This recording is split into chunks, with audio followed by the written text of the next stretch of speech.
The rain hit the windows of Murphy's diner like tiny stones. Lisa Martinez wiped down the counter for the third time that evening, her tired eyes watching the clock on the wall. It was almost 8 o'clock on a Tuesday night, and the dinner rush was finally slowing down. Her feet hurt from standing all day, but she couldn't sit down yet. There were still tables to clean and orders to take. Lisa had been working at Murphy's diner for 2 years now. It wasn't the job she had dreamed of when she was younger, but it paid the bills. Well, most of them anyway. The tips were okay on good days, but lately there hadn't been many good days. The rent was due next week and she was still $50 short. Her daughter Emma needed new shoes for school, and the car was making that funny noise again. She looked at her reflection in the coffee pot. Her brown hair was pulled back in a messy ponytail, and there were dark circles under her eyes. At 28, she felt much older. Being a single mom wasn't easy, especially when you were doing it alone. Emma's father had left when she was just 2 years old, and Lisa hadn't heard from him since. The bell above the door rang, and Lisa looked up to see an old man walking in. He moved slowly, like each step was hard work.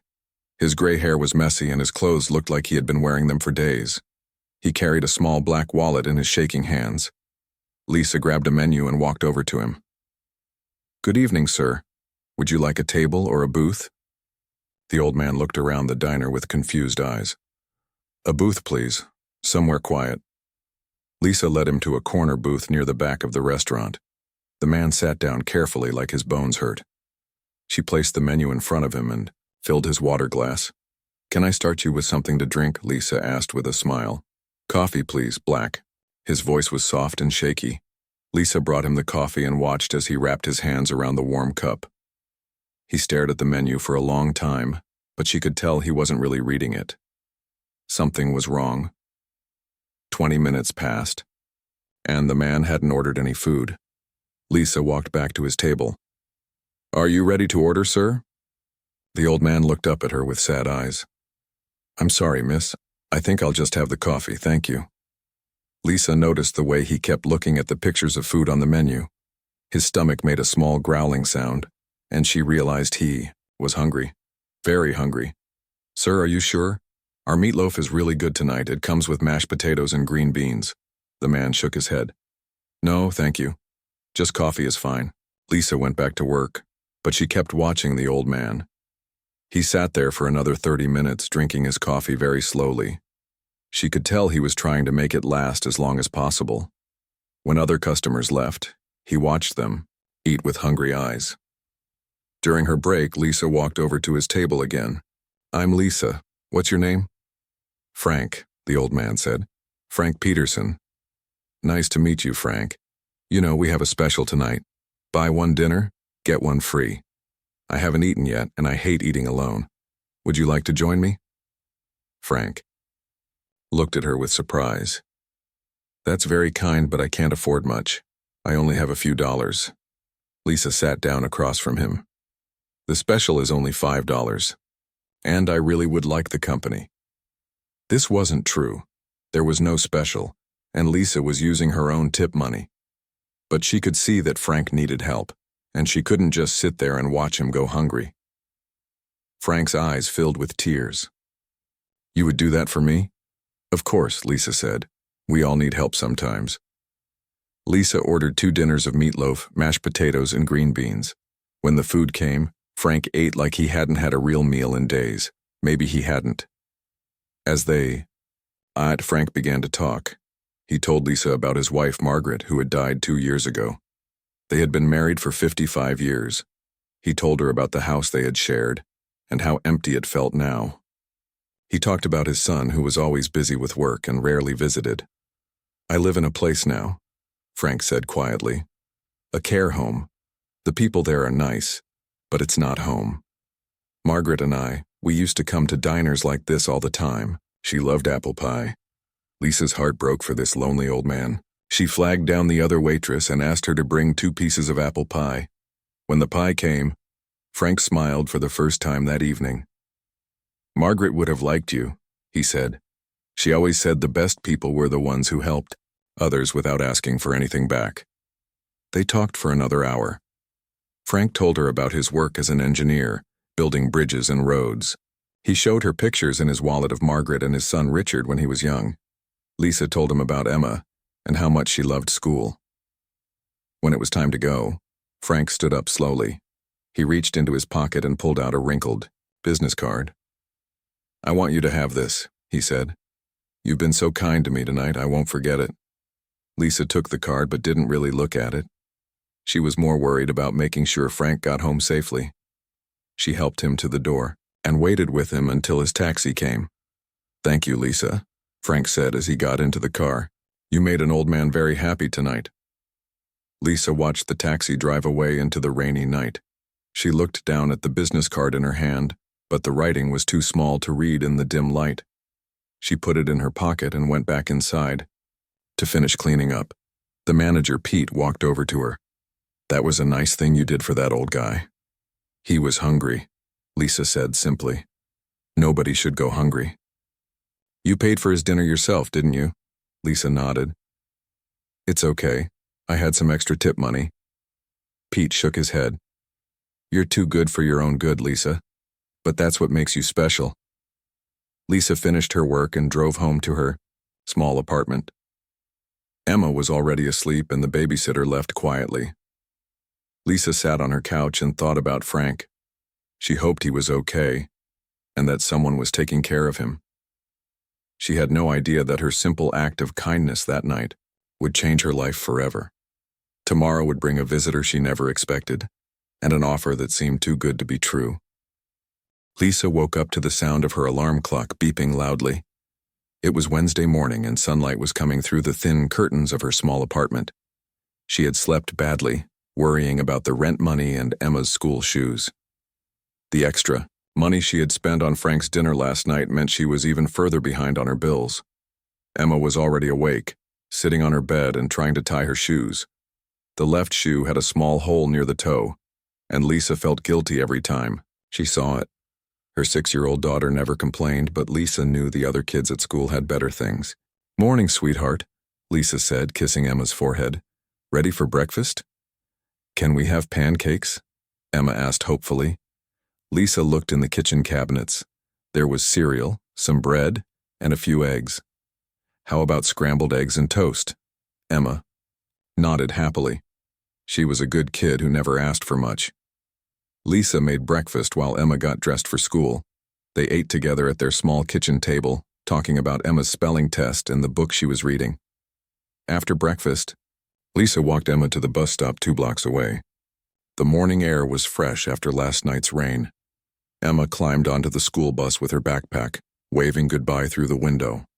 Lisa waved back until the bus disappeared around the corner. Lisa walked back to her apartment building, thinking about her day. She didn't have to work until the evening shift, so she planned to look for a second job. Maybe she could find something in the mornings while Emma was at school. She climbed the stairs to the 3rd floor and put her key in the lock. Before she could open the door, she heard footsteps on the stairs behind her. Heavy, confident footsteps. Lisa turned around and saw a man in an expensive dark suit walking up the stairs. He was tall with gray hair and looked like he belonged in a fancy office building, not in her rundown apartment building. The man reached the 3rd floor and looked directly at her. "Excuse me, are you Lisa Martinez?" Lisa felt nervous. She didn't know this man, and he looked very serious. "Yes, that's me. Who are you?" "My name is Richard Peterson. I believe you met my father last night at Murphy's Diner." Lisa's eyes widened. "Frank is your father?" "Yes," Richard said. "May I speak with you for a few minutes? It's very important." Lisa looked at him carefully. He seemed honest, and she could see some of Frank's features in his face. The same kind eyes, the same gentle way of speaking. "Okay. Would you like to come in?" Richard followed her into the small apartment. Lisa felt embarrassed about the old furniture and the toys scattered on the floor, but Richard didn't seem to notice. He sat on the couch when she offered, and Lisa sat in the chair across from him. "I need to explain something about my father," Richard began. "Frank has early dementia. Sometimes he gets confused and doesn't remember where he is. Yesterday evening, He walked out of his care facility and no one knew where he went. Lisa felt worried. Is he okay? Did he get home safely? Yes, he's fine now, but we were very scared. The police were looking for him. The care facility called me and I drove all over the city trying to find him. Richard paused and looked at Lisa with grateful eyes. When I finally found him this morning, he couldn't stop talking about a kind waitress who bought him dinner and listened to his stories. Lisa felt relieved that Frank was safe. He seemed lonely. I just wanted to help. The manager at the diner told me what you did. He said you paid for my father's meal with your own money. Richard leaned forward in his chair. Lisa, do you know who my father is? Lisa shook her head. Just Frank Peterson. He told me he used to be an engineer. Richard smiled. That's true, but there's more. My father started Peterson Industries 30 years ago. It's now one of the biggest technology companies in the country. He built it from nothing, working day and night to make it successful. Lisa stared at him. Your father is rich? Very rich. And so am I. I'm the CEO of Peterson Industries now. Richard pulled out his phone and showed Lisa a news article with his picture. But money can't fix everything, Lisa. It can't cure my father's loneliness or his dementia. Lisa felt confused. I don't understand. Why are you telling me this? Richard put his phone away. Because last night was the first time in months that my father was truly happy. When I found him this morning, he was smiling and talking about you. He said you treated him like family, not like a sick old man. Lisa thought about Frank sitting alone in that booth, hungry and sad. He just needed someone to care about him. Exactly, Richard said. And that's something I can't buy with all my money. My father has the best doctors, the nicest room at the care facility. Everything money can provide. But he's been getting worse because he's lonely and depressed. Where is he now? Lisa asked. Back at the care facility. But he keeps asking about you. He wants to know if he'll see you again. Richard paused and looked serious. Lisa, I have a question to ask you. It might sound crazy, but please hear me out. Lisa nodded, not sure what to expect. I want to offer you a job, Richard said. I want to hire you to spend time with my father, to be his companion and friend. Lisa was shocked. A job?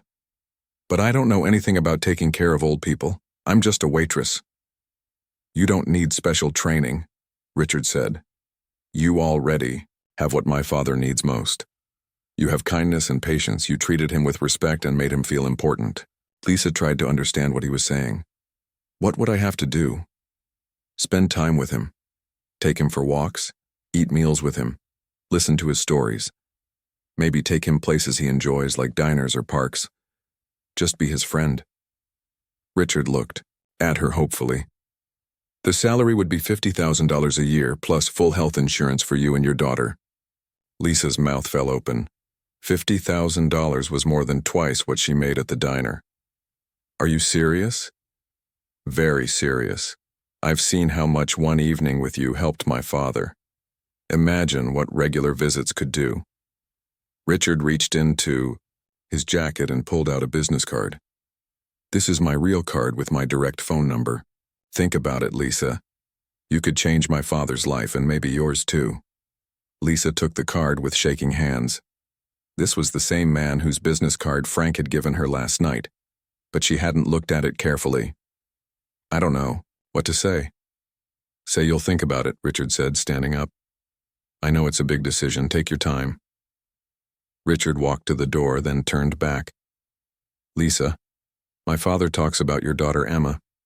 He said you're raising her alone and working hard to give her a good life. This job would give you time to spend with her too. No more double shifts or late nights. After Richard left, Lisa sat on her couch, staring at his business card. She looked up Peterson Industries on her phone and saw pictures of huge office buildings and thousands of employees. Richard Peterson was worth billions of dollars, and he wanted to hire her to be his father's friend. Lisa thought about Frank's sad eyes and how happy he had been when she sat with him. She thought about Emma's shoes with holes and the rent money she still needed. Most of all, she thought about having a job where being kind was the most important thing. Maybe this crazy offer was exactly what she had been praying for. Lisa spent the whole day thinking about Richard Peterson's offer. She couldn't concentrate on anything else. $50,000 a year seemed like a dream.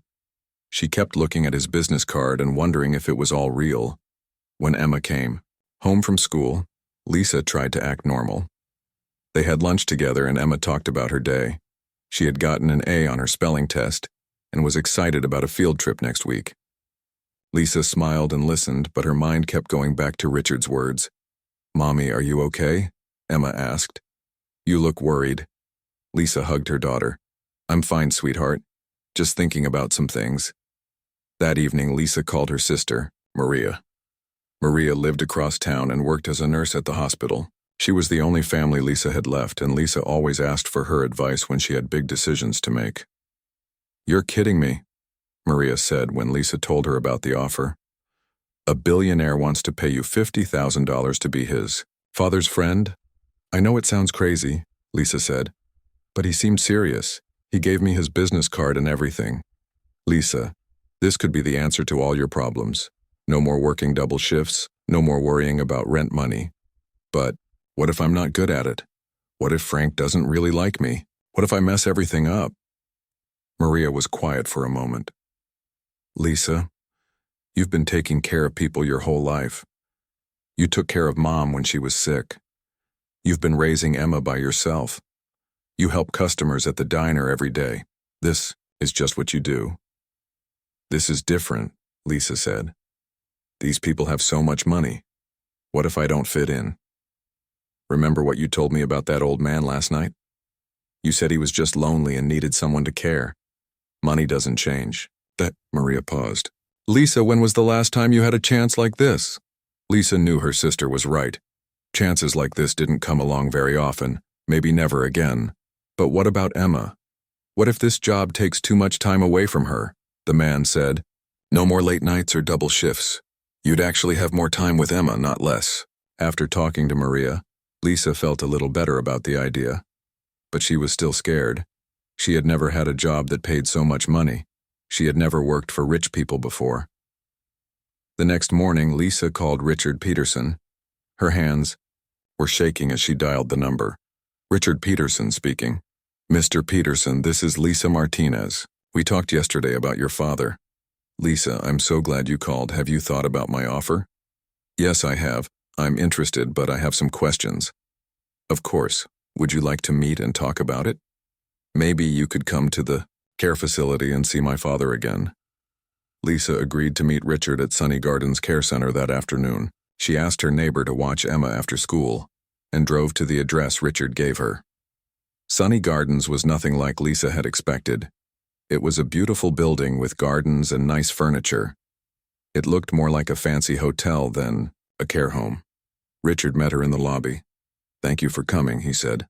"I'd like you to meet with the director first, and then we can see my father." The director, Mrs. Johnson, was a kind woman who explained how the care center worked. She told Lisa that Frank had been sad and quiet since he moved in 6 months ago. "He doesn't join the activities much," Mrs. Johnson said. "He spends most of his time in his room. We've been worried about him." "What changed after Tuesday night?" Lisa asked. Mrs. Johnson smiled. "Everything. Yesterday morning he was telling everyone about his new friend Lisa. He ate all his breakfast for the first time in weeks. He even asked if he could help in the garden." Richard looked at Lisa. "That's why I need you. You brought my father back to life in one evening." They walked down a long hallway with paintings on the walls. Richard stopped at a door with Frank's name on it and knocked softly. "Dad, I brought someone to see you." The door opened and Frank appeared. When he saw Lisa, his whole face lit up with joy. "Lisa, you came to see me." Frank hugged her like she was family. Lisa felt tears in her eyes. She hadn't realized how much her visit had meant to him. "Hi, Frank. How are you feeling today?" "Much better now that you're here. Come in, come in." Frank's room was large and comfortable. He had pictures of his wife Margaret on the dresser and books on the shelves. He showed Lisa around like a proud host. "I told everyone here about you," Frank said. "About how you bought me dinner and listened to my stories. They didn't believe an angel like you really existed." Lisa sat with Frank for an hour. They talked about Margaret, about Emma, and about the garden outside his window. Frank seemed like a different person from the confused, sad man she had met at the diner. He was alert and happy. When it was time to leave, Frank held Lisa's hand. "Will you come back to see me again?" "I hope so," Lisa said. Richard walked Lisa to her car. "Now you see what I mean," he said. "Look how different he is when you're here." Lisa had to admit that Frank seemed much happier. "He's a sweet man. He just needs someone to talk to." "Lisa, I need to be honest with you about something else," Richard said. "This job isn't just about spending time with my father. I travel a lot for business and I can't visit him as much as I should. I feel guilty about that every day." Lisa could hear the sadness in Richard's voice. "You're doing your best." "My best isn't enough. My father built everything I have today. He worked so hard to give me opportunities. Now he needs me, and I'm too busy to be there for him." Richard looked at the care center building. "If you take this job, you won't just be helping him. You'll be helping me too." Lisa thought about her own father, who had died when she was young. She remembered wishing she could have spent more time with him. "What exactly would you want me to do?" Lisa asked. "Visit him 3 or 4 times a week. Take him out for lunch or dinner sometimes. Maybe go for walks in the park. Just be his friend." Richard paused. "And Lisa, if you're worried about not knowing how to handle his dementia, don't be. The staff here will teach you what you need to know." Lisa looked back at the building where Frank was probably watching from his window. "When would you need an answer?" "Take all the time you need, but Lisa, I hope you'll say yes. My father needs you. And I think maybe you need this too." On the drive home, Lisa thought about everything she had seen and heard. Frank's joy when he saw her, the beautiful care center, the chance to make enough money to give Emma a better life. But most of all, she thought about the look in Frank's eyes when she left. He needed her, and maybe that was enough reason to say yes. When Lisa got home, Emma was doing her homework at the kitchen table. Her daughter looked up and smiled. "How was your day, Mommy?" Lisa sat down next to Emma and helped her with her math problems. As they worked together, Lisa made her decision. Tomorrow, she would call Richard Peterson and accept his offer. It was time to take a chance on something good. The next morning, Lisa called Richard Peterson before she lost her courage. Her hands were still shaking when she dialed his number, but her voice was steady when he answered. "Mr. Peterson, this is Lisa Martinez. I've made my decision." "And?" Richard sounded hopeful but nervous. "I'll take the job. I want to help your father." Richard was quiet for a moment, and Lisa thought she heard him sigh with relief. "Thank you, Lisa. You don't know how much this means to me and my father." They arranged to meet that afternoon to discuss the details. Richard explained that Lisa would start on Monday and that she could visit Frank whenever she wanted. He also said he would pay her first month's salary in advance, so she could give proper notice at the diner. Lisa walked into Murphy's diner that evening for what would be one of her last shifts. Pete, the manager, was surprised when she told him she was leaving. "You got a better job? Good for you, Lisa. You deserve it." Lisa didn't tell him about the Peterson family or the money. She just said she found a job helping an elderly man, which was true. Her co-workers threw her a small party on her last night. They bought a cake and gave her a card signed by everyone. Lisa realized she would miss these people who had become like family to her. Monday morning came quickly. Lisa dropped Emma off at school and drove to Sunny Gardens Care Center. She felt nervous walking through the lobby, but Mrs. Johnson greeted her with a warm smile. "Frank has been asking about you all weekend," Mrs. Johnson said. "He's been telling everyone that his friend Lisa is starting work here today." Lisa knocked on Frank's door and it opened immediately. Frank was dressed nicely and had combed his hair. He looked excited and happy. "Lisa, today's the day. I've been waiting since sunrise." "Good morning, Frank. Are you ready for our first official day together?" Frank clapped his hands like a child. "I've been thinking about all the things we can do. Would you like to see the garden?" Or we could go to the library. Or maybe you'd like some coffee first." Lisa laughed. Frank's enthusiasm was contagious. "How about we start with coffee and you can show me around?" They spent the morning walking through the care center. Frank introduced Lisa to other residents and staff members. Everyone seemed to know about her already. Frank had been talking about her all weekend. "This is my friend Lisa," Frank told everyone they met. "She's the kindest person in the world." Lisa felt embarrassed by all the attention, but she could see how proud Frank was to have her there. Some of the other residents looked lonely, and Lisa made a mental note to talk to them when she visited. After lunch, Frank wanted to go outside. They walked in the garden behind the building. Frank knew the names of all the flowers and told Lisa stories about the garden he and Margaret had at their house. Margaret loved roses, Frank said, stopping by a red rose bush. Every morning she would cut fresh roses for the kitchen table. The house always smelled like flowers. Lisa could see the sadness in Frank's eyes when he talked about his wife. "She sounds like a wonderful woman." She was. 55 years we were married. She was my best friend. Frank touched one of the roses gently. "I miss her every day."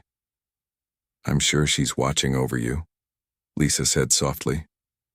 Frank smiled. "I think so too, and I think she sent you to me." On Tuesday, Lisa took Frank to Murphy's Diner for lunch. He was excited to see where she used to work. Pete and the other waitresses made a big fuss over Frank, treating him like a celebrity. "So you're the man who stole our Lisa away," Pete joked. Frank laughed. "I didn't steal her. She chose to help an old man who needed a friend." During lunch, Frank told Lisa more about his life. He had grown up poor but worked hard in school. He became an engineer and started his own company with just $500 and a big dream. "I wanted to build things that would last," Frank said. "Bridges, roads, buildings, things that would help people long after I was gone." "You succeeded," Lisa said. "Your company is famous now." Frank looked sad. "But I wasn't a very good father to Richard. I worked too much and missed too many important things. His school plays, his baseball games, his graduation. I thought I was building a future for him, but I was missing his present." Lisa understood now why Richard felt guilty about not visiting enough. He had learned from his father that work was the most important thing. "It's not too late," Lisa said. "You and Richard can still make new memories." By the end of the first week, Lisa and Frank had settled into a comfortable routine. She visited him every Monday, Tuesday, and Thursday. On Wednesdays and Fridays, she spent time with Emma after school and took care of things at home. The change in Frank was amazing. Mrs. Johnson told Lisa that Frank was eating better, sleeping better, and participating in activities. He had even made friends with some of the other residents. "Yesterday he organized a card game," Mrs. Johnson said. "Before you started coming, he never talked to anyone." One Thursday afternoon, Richard Peterson came to visit while Lisa was there. She hadn't seen him since her first day and she felt nervous again. But Richard seemed genuinely happy to see her. "Lisa, thank you for everything you're doing," Richard said. "My father looks like a different person." Frank beamed with pride. "Lisa is the best friend an old man could have. We go places, we talk about everything, and she listens to all my boring stories." "They're not boring," Lisa said. "I love hearing about your life." Richard watched his father and Lisa together. Lisa could see the relief in his eyes. "Dad, would you like Lisa to come with us to dinner on Sunday? I thought we could go to that Italian restaurant you and Mom used to like." Frank's face lit up. "Would you, Lisa? It would mean so much to me." Lisa looked at Richard, who nodded encouragingly. "I'd love to." That Sunday, Lisa brought Emma to meet Frank and Richard. Emma was shy at first, but Frank won her over by showing her pictures of birds in the care center garden and teaching her their names. At dinner, Frank told Emma stories about building bridges and showed her how to fold her napkin into different shapes. Richard watched his father with wonder, as if seeing him for the first time in years. "I forgot how good he is with children," Richard whispered to Lisa. "When I was young, he used to do magic tricks for me." After dinner, Frank asked Emma if she would like to visit him sometime. Emma looked at her mother and nodded shyly. I would like that, Emma said. Can I see the garden you told me about? Driving home that night, Emma chattered excitedly about Frank in the restaurant. Mommy, Frank is so nice, and Richard seems like a good daddy. Lisa realized that Emma was right. Despite his busy work schedule, Richard was trying to be a better son than he thought he was. And Frank was becoming like a grandfather to Emma. 3 weeks into her new job, Lisa felt like her life had completely changed. She had enough money to pay all her bills and even started saving for Emma's future. But more than that, she felt like she was making a real difference in Frank's life. And maybe, just maybe, Frank was making a difference in hers too. 6 months passed quickly. Lisa's life had changed so much that sometimes she couldn't believe it was real. Every morning she woke up without worrying about money. Emma had new clothes and shoes, and they had even moved to a nicer apartment with 2 bedrooms and a small balcony. But the best part wasn't the money. It was watching Frank become happier every day. He smiled more, laughed often, and had made friends with several other residents at Sunny Gardens. Dr. Williams, Frank's doctor, was amazed by the changes. I've been treating patients with dementia for 20 years, Dr. Williams told Lisa and Richard during one of Frank's checkups. I've never seen such improvement in someone his age. His memory is still affected, but his mood and engagement have improved dramatically. Lisa felt proud when she heard this, but she knew it wasn't just her doing. Frank had found reasons to be happy again. He looked forward to their visits, their trips to different places, and especially to seeing Emma, who now visited him every Sunday. Frank had become like a grandfather to Emma. He taught her to play checkers, helped her with school projects, and always remembered to ask about her friends and her favorite subjects. Emma called him Grandpa Frank, and he called her his little sunshine. Richard visited more often now too. Seeing his father happy made him want to spend more time at Sunny Gardens. Sometimes all 4 of them would go out together for lunch or to the park. Lisa watched Richard and Frank rebuild their relationship, and it made her heart feel full. One Tuesday morning in October, Lisa arrived at Sunny Gardens to find Frank sitting by his window looking sad. This was unusual because Frank was always excited to see her. "Good morning, Frank. How are you feeling today?" Frank turned to her with watery eyes. "Lisa, I had a bad night. I kept forgetting things, and I got confused about where I was." Lisa sat down next to him and took his hand. "That's okay, Frank. Everyone has bad days. But what if I forget you someday? What if I forget Emma and Richard? What if I forget all the wonderful times we've had?" Lisa's heart broke for him. She knew this was his biggest fear. "Frank, even if your mind forgets, your heart will remember. Love doesn't live in memory. It lives somewhere deeper." Frank squeezed her hand. "You always know what to say to make me feel better." "That's what friends do," Lisa said. "Now, what would you like to do today?" Frank's smile slowly returned. "Could we go to Murphy's Diner? I'd like to see Pete and the others." At the diner, Frank seemed like his old self again.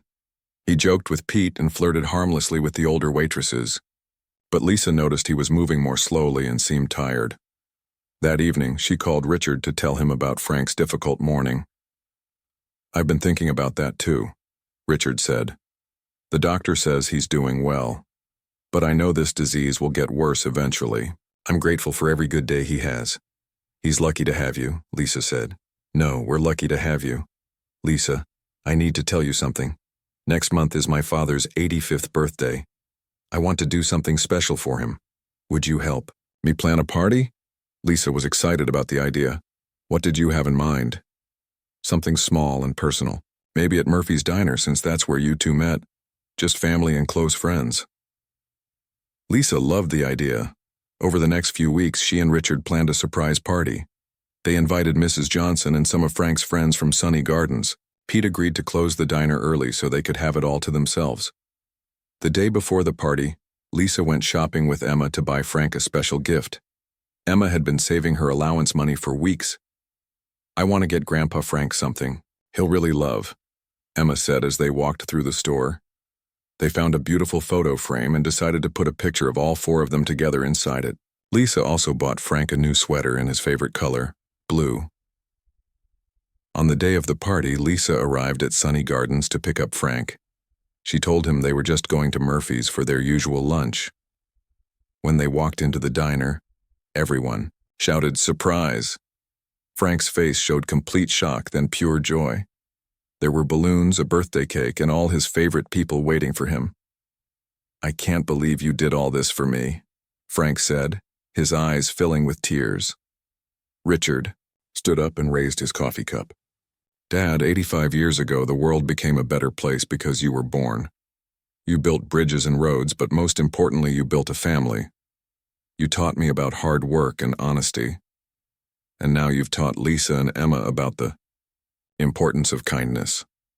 Everyone clapped and Frank wiped his eyes. "I'm the luckiest man in the world to have all of you in my life." Emma came forward with her gift. "Grandpa Frank, this is from me." Frank opened the small box and found a bracelet that Emma had made herself.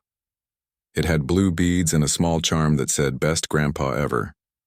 "Emma, this is the most beautiful bracelet I've ever seen," Frank said, putting it on immediately.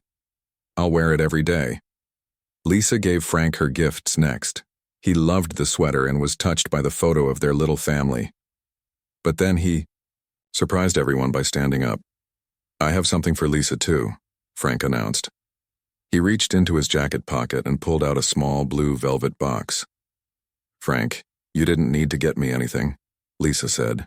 "Yes, I did." Frank opened the box to reveal a delicate gold locket. "This belonged to my Margaret. She wore it every day for 50 years. Before she died, she made me promise to give it to someone special who would love it as much as she did." Lisa gasped. The locket was beautiful and obviously very precious. "Frank, I can't take this. It's too important." Frank took the locket out of the box and opened it. Inside were tiny pictures of him and Margaret on their wedding day. "Margaret would have loved you, Lisa. You have the same kind heart she had. She would want you to have this." Frank fastened the locket around Lisa's neck. "You saved me when I needed saving. This is my way of saying thank you." Lisa started crying and hugged Frank tightly. Everyone in the diner was crying too, even Pete. As the party continued, Lisa watched Frank laughing with his friends and playing with Emma. She touched the locket around her neck and thought about everything that had happened in the past 6 months. She had started as a struggling waitress who helped a lonely old man. Now she had a job she loved, financial security for her daughter, and something she hadn't expected to find: a family. Frank might forget many things as his illness progressed, but Lisa knew he would never forget the feeling of being loved and cared for, and she would never forget the lesson he had taught her, that sometimes the smallest act of kindness can change everything. 6 months ago, she had bought dinner for a stranger. Today, she was surrounded by people who had become her family. Sometimes, the best things in life come from simply caring about others. As they prepared to leave the diner, Frank took Lisa's hand one more time. "Thank you for giving an old man the best 6 months of his life," he said. "Thank you for giving me and Emma a family," Lisa replied. And in that moment, both of them knew that some bonds are stronger than blood, and some families are chosen by the heart.